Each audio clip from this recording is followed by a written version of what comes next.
Ustedes recuerdan, bueno, yo creo que los de la década del 60 sí lo recuerdan.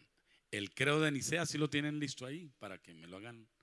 El credo, ese se llamaba el credo de Nicea, que se realizó en Constantinopla en el año 325 después de Cristo.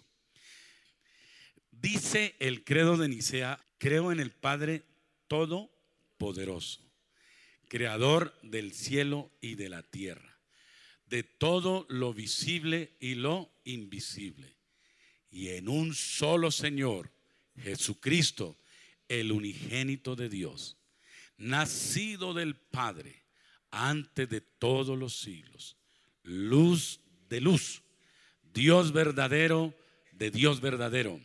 Ahí, engendrado, no creado, consustancial, o sea, la misma naturaleza, consustancial con el Padre, por quien todo fue hecho, que por nosotros los hombres y por nuestra salvación bajó del cielo y se encarnó por obra del Espíritu Santo y de María la Virgen, y se hizo hombre. Por nuestra causa fue crucificado en tiempo de Poncio Pilato, y padeció, y fue sepultado, y resucitó al tercer día, según las Escrituras, y subió al cielo, y está sentado a la derecha del Padre. Dejemos hasta ahí. ¿Sí sabían ese credo algunos de ustedes? Levanten la mano quienes lo sabían. Bastante, ténganla ahí. Mira, personas que saben el credo, que nosotros no volvimos a enseñar a nuestros hijos eso. Y entonces decimos: ¿y cómo queremos que nuestros hijos tengan fe si no les enseñamos eso? El credo de Nicea, que fue elaborado por el primer concilio de la iglesia en Constantinopla, hoy Turquía, se hizo para darle una directriz a la iglesia en cuanto a la confesión de fe, en qué creemos. Y ese credo, si se repitiera a las generaciones, fortalecería la fe de muchos. Yo creo que todos los que estamos aquí tenemos un gran compromiso de enseñar a nuestras generaciones quién es Dios. Son tres personas. Digan conmigo: el Padre, el Hijo y el Espíritu Santo. Y hagamos un ejercicio. El Padre no es Dios, díganlo. El Padre no es el Hijo. El Hijo no es el Espíritu Santo. El Espíritu Santo no es el Padre. Pero digan con ánimo: el Padre es Dios, el Hijo es Dios y el Espíritu es Dios. Y en este credo se nota muchas cosas del Señor Jesús. ¿Sí notaron?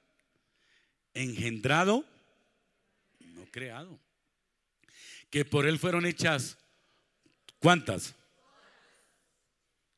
Luz de luz, Dios verdadero de Dios verdadero. Que bajó del cielo. ¿De dónde bajó? ¿Y nació de quién? De María la Virgen. Y padeció en tiempo de un señor llamado Poncio Pilatos. Por nuestros. Murió y luego. ¿Y en dónde está? Otra vez, ¿dónde está?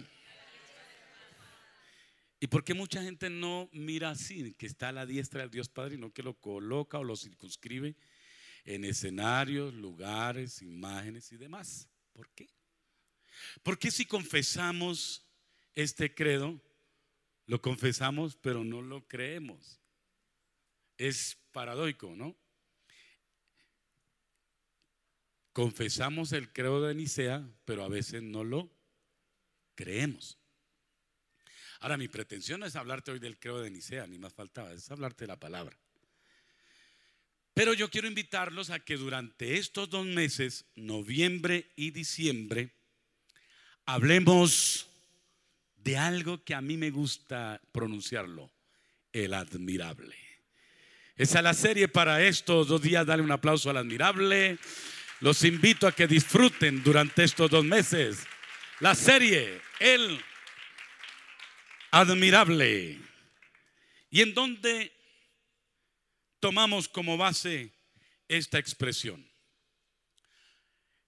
Hay un libro que es el del profeta Isaías. El profeta Isaías es uno de los denominados profetas mayores.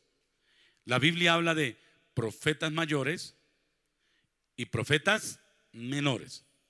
Mayores no por jerarquía, sino por la extensión de su libro. Daniel, Ezequiel, Jeremías e Isaías escriben mucho, por eso se llaman profetas mayores. Pero Abdías, Jonás, Habacuc, Nahum, Miqueas escriben corto, por eso se llaman profetas menores. Isaías existe en la época del Imperio Asirio, en el siglo VIII antes de nuestro Señor Jesús. El que dominaba esa época era un rey llamado Tiglat-Pileser. Y siempre Israel, porque este señor profeta es judío, es israelita, siempre Israel estaba en convulsión religiosa, en confusiones y bajo dominios políticos.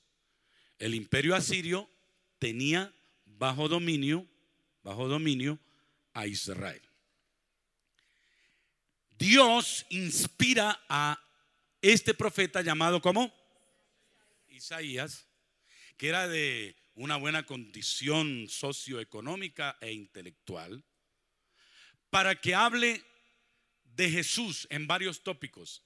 Quienes estudian el libro de Isaías pueden encontrar: 1, la preexistencia de Jesús; 2, nacimiento virginal de Jesús; 3, la humanidad de Jesús, ministerio de Jesús, sacrificio de Jesús, resurrección de Jesús, reinado de Jesús y luego el futuro reinado del Señor. Algunos llaman a Isaías la mini Biblia.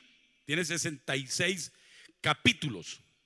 Y cuando se estudia Isaías, se muestra que en el libro se habla de Jesús antes de venir a la tierra, y también en Isaías se habla de Jesús después de salir de la tierra. Interesante ese libro del profeta Isaías. Y un pasaje inspirado por el Espíritu Santo a Isaías nos sirve como colofón para mi reflexión en esta mañana, para hablar del admirable. Y es el que está en Isaías capítulo 9, versículo número 6.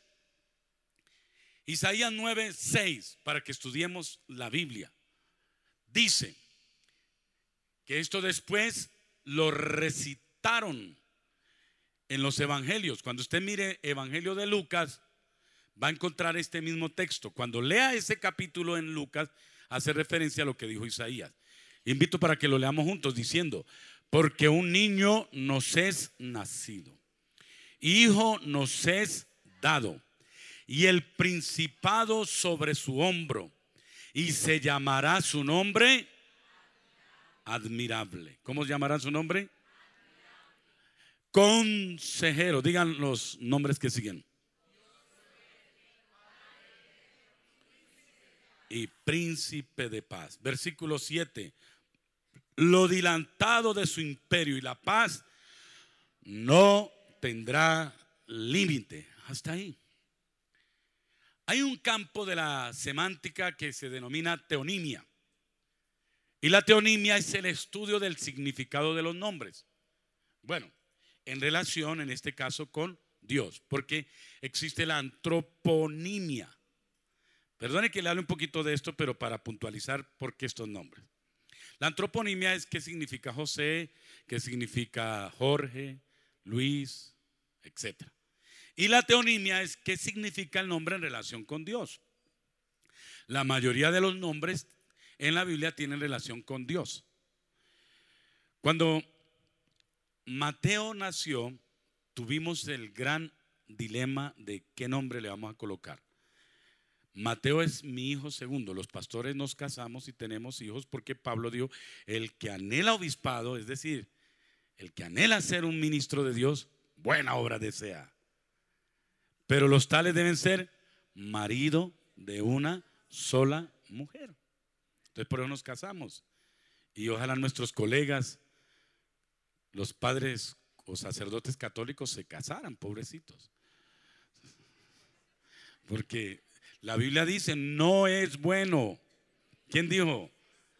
Dios dijo, no es bueno que el hombre esté solo.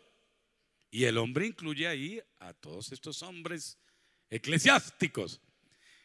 Y dice que el que es ministro tenga a sus hijos en sujeción, o sea que debe tener hijos. Y Pedro, que lo denominan el primer papa según los católicos, en la Biblia no está eso, pero la historia dice eso y los católicos, habla de que Jesús le sanó la suegra. Si le sanó la suegra a Pedro, el primer papa, es porque el primer papa tuvo su esposa. Así es sencillo. Sencillo. Entonces Mateo nació. Y yo oré al Señor, yo quiero colocarle un nombre, aconséjame qué nombre, porque es que los nombres se lo colocan todos los de la familia. Ahí, abuelos, tíos, cuñados, todos votan por el nombre del niño. ¿Qué problema para ponerle el nombre a un niño, no? No, que ese sí, que aquí, que el del abuelito, que el del tío. Pero a mí me llegó el nombre Mateo. Y fui y le dije a Esther, dije, la prueba es que Esther no se escandalice. Y le dije, ¿cómo te parece si le colocamos a nuestro hijo Mateo? Y esperando la reacción. Y ella dijo, me gusta, está bien, busquemos el significado. Y buscamos el significado y el nombre es regalo de Dios. Y nosotros podemos decir, qué maravilla que tanto Ivonne como Mateo son regalos de Dios. Y ahora nos dieron un regalito. No para el día de Navidad, pero sí nos dieron un regalito, que es Juanita, amada de Dios. Inclusive los nombres debieran tener una preocupación de nosotros para declarar bendición en ellos. Entonces en Jesús se aplica una teonimia y proféticamente es descrito con el primer nombre que es, otra vez, Isaías 9:6. ¿Cuál es el primer nombre que se le da a Jesús? Llamará su nombre admirable. Llamará su nombre consejero. Llamará su nombre. ¿Cuántos creen que Él es Dios? Y su nombre es Padre eterno y príncipe de paz. Y en estas semanas, en los grupos y los domingos, vamos a hablar de los nombres de la naturaleza. Todo un homenaje al Señor Jesús. Porque en vía y en gracia de discusión, y usted me disculpará. Mire lo que voy a decirles, me disculpa. No digan que aquí les prohibimos, porque a nadie se le prohíbe nada. Nada es nada. Yo no puedo ir donde usted vive a decirle, no haga esas cosas. ¿Yo quién soy para prohibir? Hay un principio que se llama el principio de la conveniencia. Y es, todo te es lícito, pero no todo te conviene. Digan conmigo, todo me es lícito, pero no todo me conviene. Yo tengo un libre albedrío, que significa libre voluntad, lo cual significa que yo puedo hacer lo que quiera. ¿Quién me va a obligar? Estamos en un país libre. ¿Usted me puede obligar a que yo no beba trago? No. Y si yo bebo trago, ¿ustedes qué dirían?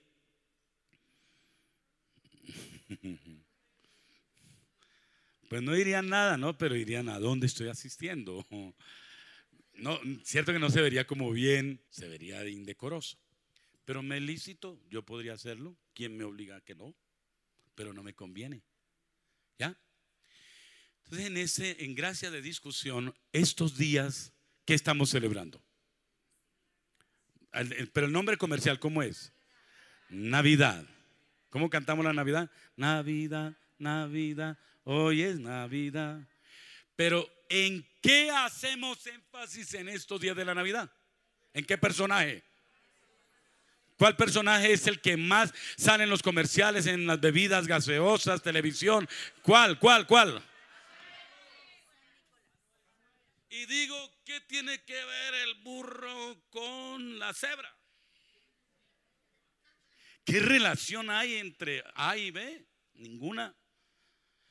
Pero como somos novistas, que es una atracción por lo nuevo y extranjero, pues en la década de los 70 y 80 nos introdujeron la idea de Santa Claus, Papá Noel, ¿no?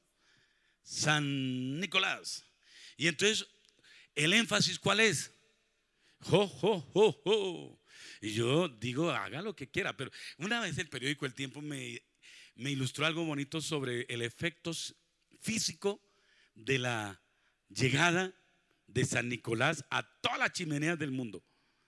Y decía, tendría que llevar yo no sé cuántas toneladas y toneladas de regalos, que en un solo segundo a las 12 de la noche se multiplicaran miles de millones de Santa Claus para meterse en esas chimeneas, volver y salir, bañarse, porque uno sale todo lleno de eso. Se me fue el nombre, ¿no? Hollín. Sí, eso es bíblico, ¿cierto? Hollín es bíblico. Y sale uno así, entonces Papá Noel a limpiarse el uniforme, a limpiarse, y vamos para otra. Pues por puro sentido común eso no es obvio. Y tampoco honrar a Papá Noel en estos días. Porque la Navidad no es la celebración del advenimiento de Papá Noel, sino de Jesús, que hizo los cielos y la tierra y es tu Salvador. Porque un niño nos es nacido. Entonces por ahí empezamos a trabajar. Ahora, venga para acá.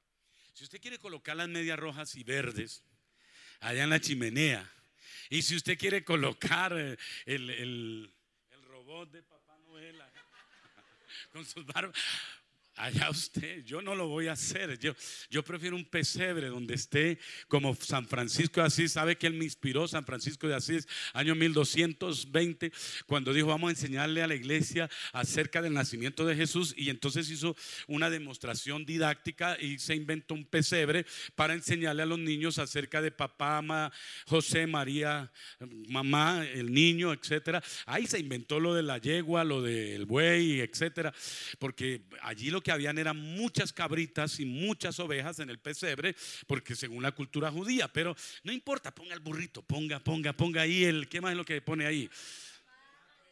El pato y todo. Ponga lo que quiera. La gallina, ponga lo que quiera. Pero ¿sabe qué es más importante para mí? Para mí, mi chiquita, la que viene, que es la hijita de mi hija, yo le quiero enseñar a ella la historia de Jesús. Y me inspiro en San Francisco de Asís. Y no me inspiro en el paganismo danés, que me introdujo la idea novista de que ahora hay que celebrarle a Papá Noel. Ahora, usted diciendo qué sería lo mejor, porque queda, no sé, todo te es lícito, más no todo te conviene. ¿Estamos aquí? ¿Vamos conectados? Si entro a su casa y tiene esa decoración, pues relajado, no sé, ahí el pastor llegó. Pues haga lo que quiera. ¿Cuál es la misión de nosotros como pastores? Ilustrar por la palabra. Pero repito, todo te es lícito. Pero yo quiero en esta mañana, y espero que el Espíritu Santo me inspire para hacerlo, hablarte de 3 razones de por qué Jesús es admirable. ¿Las quieren conocer? Ahora, hay muchas razones. Una razón cultural, si nos remitimos a lo medieval, la iconoclastia de aquella época, es decir, las imágenes para poder ilustrar a los creyentes en esa época estaban enfocadas en Jesús. Las pinturas, esa obra espectacular de Rembrandt, que habla de ¿quién? Jesús. Las obras de Miguel Ángel, exaltando a Jesús. Las piezas musicales de Juan Sebastián Bach, exaltando ¿a quién? A Jesús. Ahí habría razones para admirar a Jesús.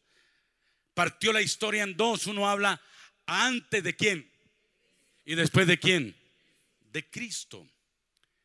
Habría muchas razones por qué considerar que debemos admirar a Jesús. Él es nuestro sanador. ¿Cuántos lo creen? Él es nuestro consolador. Él convertirá la tristeza en alegría. Él te proveerá. Él te dará descanso cuando te sientas fatigado. Él no te condenará como a la mujer encontrada en adulterio, sino que le dirá: vete y no peques más. Ese Jesús es digno de admirar. Pero hay tres razones. La primera, que son las que me quiero enfocar en esta mañana. La primera: Jesús es admirable por su preexistencia. ¿Qué es preexistencia? Jesús nació en un pesebre en Belén, que significa casa de pan, y nació de María la Virgen. Pero ahí no fue el principio del Señor Jesús. No, porque el credo de Nicea dice: engendrado por la obra del Espíritu Santo, pero no creado. Lo cual infiere lo siguiente: que ese Jesús que nació en el pesebre ya existía desde antes de venir a María la Virgen. Entonces, con todo respeto y mi cariño, uno no puede mirar a Jesús como el divino niño.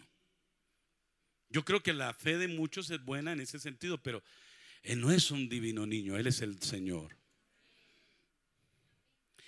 Y no empezó a partir del pesebre, era antes de. ¿Y cómo lo comprobamos? Pues por las Sagradas Escrituras. Porque la diferencia entre A y B de las religiones es que tú te guías por la palabra y no por las tradiciones de hombres. Tú te guías por la y no por las. ¿De cuál es el problema de muchos cristianos? Creerle más al hombre. No, pero es que así no es. No, créele ¿a quién? A la palabra. ¿Y qué dice la palabra? Juan capítulo 1 va corroborando la preexistencia de Jesús. Texto hermoso. Juan capítulo 1 versículo 1 dice: en el principio era el verbo. Y lo leen conmigo. Y el verbo era con Dios. Y el verbo era Dios. Ahora cambie verbo, que es la palabra encarnada de Dios, el Hijo, Jesús. Cámbielo por Jesús o el Cristoes o Cristo. Diga: en el principio era Cristo, y el Cristo era con Dios, y el Cristo era Dios. ¿Cuántos aquí confiesan que Jesucristo, hijo de María y José, es Dios? Dios encarnado. Emmanuel, que significa Dios. ¿Cómo significa eso? Dios con nosotros. Versículo que sigue, el número 2. Este era en el principio con Dios. Amén. Preexistencia. Entonces hubo sectas del primer siglo que consideraban que Jesús era una emanación de Dios y no Dios. La Biblia dice que es consustancial con el Padre, es decir, misma naturaleza, misma dignidad, no misma jerarquía, porque el Padre es primero, luego el Hijo y el Espíritu Santo. Pero todos tienen misma divinidad. Así que el Cristo que adoramos aquí, al cual le vamos a celebrar la Navidad, es el Dios verdadero, Señor de señores y el Rey sobre todos los reyes que han pisado esta tierra. Y todos los que están aquí confiesan con su lengua que Jesucristo es el Señor.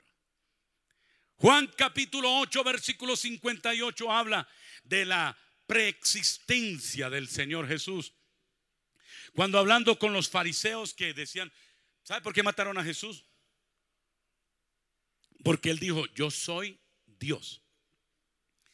Y en esta expresión aquí, que quizás usted la ha leído algunas veces pero la pasa por alto, mire lo que dice aquí. Dice: Jesús les dijo, de cierto. Vamos, ánimo, 1, 2, 3. Bueno, ahí hay dos cositas.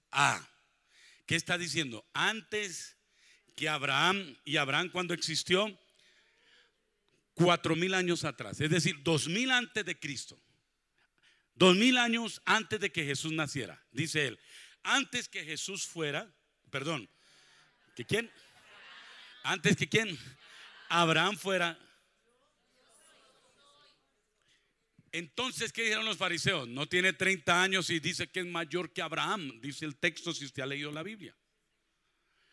Pero luego dice algo espectacular, señores, que fue lo que enervó a los fariseos, porque él dijo, antes que Abraham fuese, lean la frase que está ahí. Otra vez. Otra vez. Una vez cuando fueron a buscar a Jesús y preguntaron quién es Jesús, cuando Judas le había dado un besito para traicionarlo, el que dijo, yo soy. ¿Y qué pasó con los soldados? Cayeron al piso. ¿Por qué? Escúcheme bien, ¿por qué? Cuando Moisés recibió la revelación de Dios en la zarza, Moisés le preguntó a Dios, y si yo voy a tu pueblo, ¿en nombre de quién iré? Y Dios dijo, diga que tú vas en nombre de yo soy el que soy. Atención a esto lindo que es doctrina. Yo soy para el judío es en la teonimia, el estudio de los nombres relacionados con Dios. Yo soy es el nombre de Dios. Y W-H no tiene pronunciación, porque el hebreo no tiene vocales. Después del siglo V le pusieron vocales al idioma hebreo, una lengua muerta que volvió a nacer. Y ahí le pusieron unas vocales, y por eso al traducir el hebreo al latín y al griego quedaron de las siguientes formas esos nombres yo soy. Por un lado quedó en latín Yahvé, y por otro lado en griego Jehová. Y cuando tú dices Jehová o Yahvé, ¿qué estás diciendo? Lo mismo, pero en latín y en griego. Pero está diciendo una palabra traducida en hebreo que es yo soy, que es el nombre para los judíos ¿de quién? De Dios. Entonces cuando Jesús les dice a los fariseos, otra vez el texto, cuando le dice, yo estuve antes que Abraham, de cierto os digo, antes que Abraham fuese. ¿Quién es más sabio sino el mismo Jesús, que le dio sopa y seco en teología, en historia, en cultura, solo con esa frasecita diciendo yo, que es yo soy el que soy, yo soy Jehová, Yahvé, el Dios mismo. Él se estaba reconociendo como Dios. Por eso el celo que debe haber aquí entre nosotros, que en este tiempo a quien se levanta en honor y honra es a Jesús como Dios.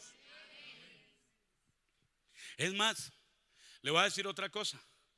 Mi Dios nos enseña por la palabra que en los cultos, predicaciones, cantos, ¿a quién se debe exaltar? Digan conmigo, a Jesús. Pero normalmente nos equivocamos, y lo que menos se menciona en los cultos es a Jesús. Y el Padre no se coloca celoso, no, porque le exalten a su Hijo. Y el Espíritu Santo hace una obra de confirmar esa verdad ante la iglesia de que Jesús es el Señor. ¿Por qué? Porque cuando el Padre dijo, ¿a quién enviaremos para salvar a la humanidad? ¿Quién dijo que yo iba? Jesús dijo, heme aquí, envíame a mí. Y Jesús vino a la tierra y murió y resucitó, y por eso es exaltado a lo sumo. Filipenses capítulo 2, el apóstol San Pablo dice, por lo cual él se humilló hasta hacerse en forma de siervo, murió por nosotros, resucitó y luego fue exaltado. Miren lo que dice el texto en Filipenses, fue exaltado a lo sumo para que toda lengua, ese es mi versículo preferido, para que toda lengua confiese que Jesucristo es el Señor. ¿Y sabe qué es Señor? Digan conmigo, amo, dueño. El primer emperador romano se llamaba Octavio. Y Octavio se puso un título, el César. Por eso se habla de los primeros 12 Césares. No nombre, sino título. El primer César se llamaba Octavio. El segundo se llamaba Tiberio. Y así fueron los nombres de los Césares.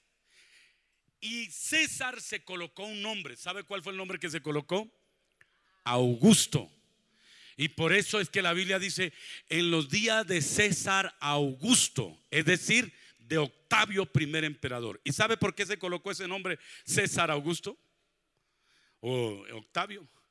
Porque Octavio estaba reclamando para él el título de señor, zar, Führer,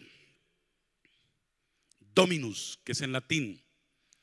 Dominus es el nombre de Señor en latín, por eso hoy celebramos el día del Dominus, domingo. Y Augusto, porque es digno de adoración. Entonces los césares decían: nosotros somos señores y dignos de adoración.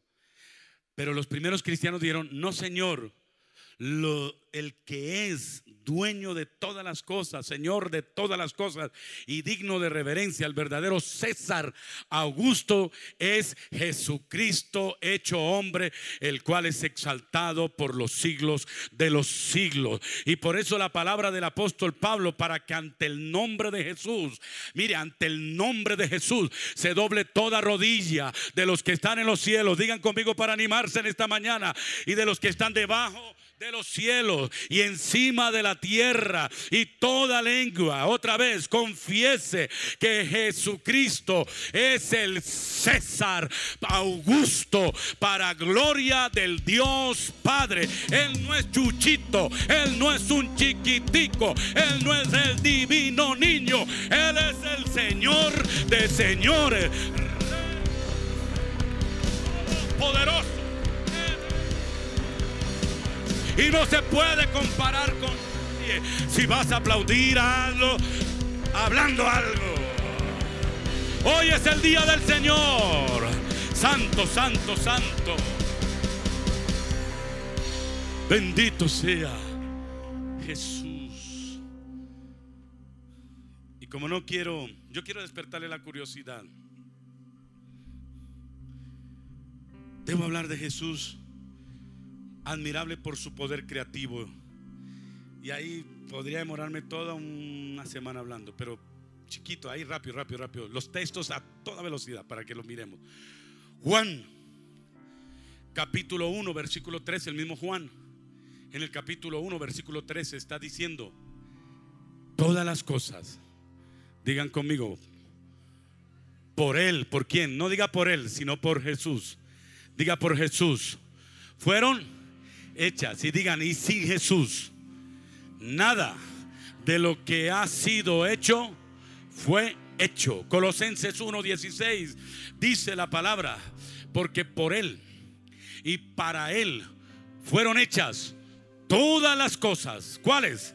Las que están en los cielos. ¿Dónde más? En la tierra. ¿Cuáles más? Visibles e invisibles, sean tronos, sean dominios, sean principados, sean potestades. Levante su voz diciendo: todo fue creado por medio de ¿quién? No diga de Él, de Cristo. Diga de Cristo y para Cristo. El versículo que sigue, el 17, que me gusta más, dice así la palabra: y Él es antes ¿de qué? Preexistencia de todas las cosas. Y sol, tierra, Neptuno, Saturno, todas las cosas por Él subsisten. Santo es el Dios vivo. ¿Cómo pensar que el Big Bang explotó y todo quedó bien perfecto, todo chévere, bien bonito, y que la tierra quedó perfecto a 150 millones de kilómetros del sol para que no se queme, y que tenga 21 grados de inclinación y los polos achatados por el efecto de la rotación, para que no haya ni una tierra fría o helada o una tierra caliente, sino que hayan estaciones? Aunque a mí me gusta más el trópico. Antes yo decía: yo quiero vivir en primavera, otoño, pero ahora me gusta el trópico, porque ir al invierno por allá yo no se lo deseo a nadie. Pero Dios creó creó las estaciones para que haya un equilibrio en todo el proceso ecológico de la tierra, mis señores. Puso la arena como un tapete. Hay una playa por allá que fuimos y todos dicen es como un talco. Uno va a talco, es caliente y uno le toca hacer como la señorita aquella de pero es como un tapete. Y uno podría decir, ¿quién se inventó ese tapete alrededor del mar? ¿Y quién hizo una luna que esté a 300.000 kilómetros de la tierra para que gire y la veamos cuarto, menguante, llena, bla, bla, bla, y que vaya en esa elipse girando alrededor de la tierra? ¿Sabe para qué? Pues para que te inspire como novio a darle un poema a su novia, pero también para que haya luz en la tierra en la noche, pero también para que las aguas se oxigenen, porque hay mareada por la atracción magnética. ¿Y para qué más? Para que las olas no se salgan del mar, sino que se devuelvan, efecto de la luna. ¿Quién dijo que por azar se hicieron estas cosas? Sino un ser inteligente llamado Jesucristo, el Hijo del Padre, que hizo esas cosas perfectas para tu deleite. Oh amado, oh amado, oh amado, Jesús hace que todas las cosas subsistan, existan por Él, por su poder, por su gracia. Por eso no subestimes a Jesús. Mire, el sol es una estrella pequeña, luego sigue la más grande, y son enanas estas estrellas, que es la estrella Arturo, y luego sigue otra, y las galaxias, que es la Vía Láctea, y luego sigue otra Vía Láctea que es de años luz, Andrómeda 1, luego sigue Andrómeda 2, Andrómeda 3, y no hay límite para el universo. Y un día Salomón dijo: oh, Dios hizo los cielos de los cielos, y los cielos de los cielos no pueden contener a Dios, no pueden contener a Jesús de Nazaret, el Dios todopoderoso, porque Él hizo todas las cosas. Por eso es insólito, absurdo, equivocado asociar a Jesús con un humano, con un niño pequeño. Él es Dios todopoderoso, y la iglesia puede reemplazar en estos días el nombre de Jesús en la adoración por Papá Noel, porque Él no es el creador. Fue un monje danés o noruego que murió hace muchos siglos, pero Jesucristo está vivo, porque la palabra dice en Hebreos 13:6: Jesucristo es el mismo, digan conmigo, ayer, hoy y los siglos de los siglos. Él es el creador, amados. Me bendice la palabra cuando veo en Job capítulo 38 versículo 7. Yo voy a terminar acá, porque de verdad que hay que hablar mucho, y no, con esto ya es suficiente. Mire, si no te inspiras para adorar a Dios por su preexistencia o por su poder creativo, yo no sé qué más hay que hacer para poder adorar a Jesús. Él es mi Señor, es el Rey. Yo creo que Él es el César Augusto, y por eso mataron a los primeros cristianos del primer siglo. Pero mire lo que dice Job 38:7. ¿Dónde estabas tú, Job, cuando alababan todas las estrellas? Y en otra versión dice: ¿dónde estabas tú, Job, cuando todas las estrellas cantaban?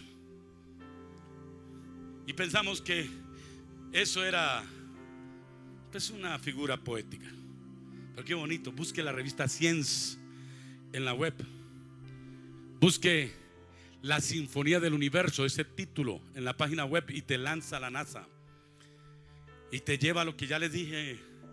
Yo ya les había dicho, creo, un tiempo atrás, ¿cierto? Esto, creo que yo ya les había dicho que hicieran la tarea. ¿Cuántos hicieron la tarea de ir a investigar en YouTube que la Tierra, Sol, Luna, Saturno, Neptuno tiene música? ¿Cuántos hicieron la tarea? Buscaron. Poquitos. Gracias por lo que lo hicieron. Vayan ahora Y busquen que este texto que se escribió hace 4000 años, solo hace 10 años la NASA lo corroboró por el telescopio británico Kepler, donde con unos sensores muy sofisticados capturaron el sonido, ultrasonido de estos planetas, y hay una musicalización, amados. ¿Y sabe quién lo hizo? El Jesús que tú adoras. El Jesús que tú adoras. Yo termino acá diciéndoles, amados, ¿merece que solo Jesús sea visto como un curandero? Pero a veces lo tomamos como si fuera el curandero de turno. ¿Merece que sea Jesús como mi mensajero, que me haga favores? Pero a veces lo tomamos como el mensajero.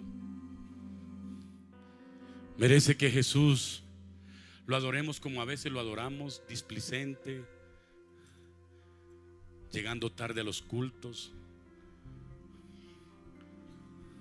Somos cristianos y seguimos a Cristo, el creador de los cielos, y le rendimos culto en el día del Dominus, en el día del Señor. Pero a Él le llegamos tarde. Pero no llegas tarde a una cita en la embajada, no llegas tarde a una cita con el doctor, no llegas tarde al aeropuerto. Pero a Jesús sí. A veces, si las estrellas cantan al Señor, ¿quién eres tú, chiquitico y chiquitica, para no cantarle al Señor? Dios mira de lejos al altivo, mas mira de cerca al humilde. Alguien dice amén en esta mañana. ¿Por qué te creces? ¿Por qué eres altivo? ¿Por qué? Si eres una cosita así chiquitica frente a toda esta expansión, humíllate delante del Rey para que seas exaltado. No cuestiones a ese Dios.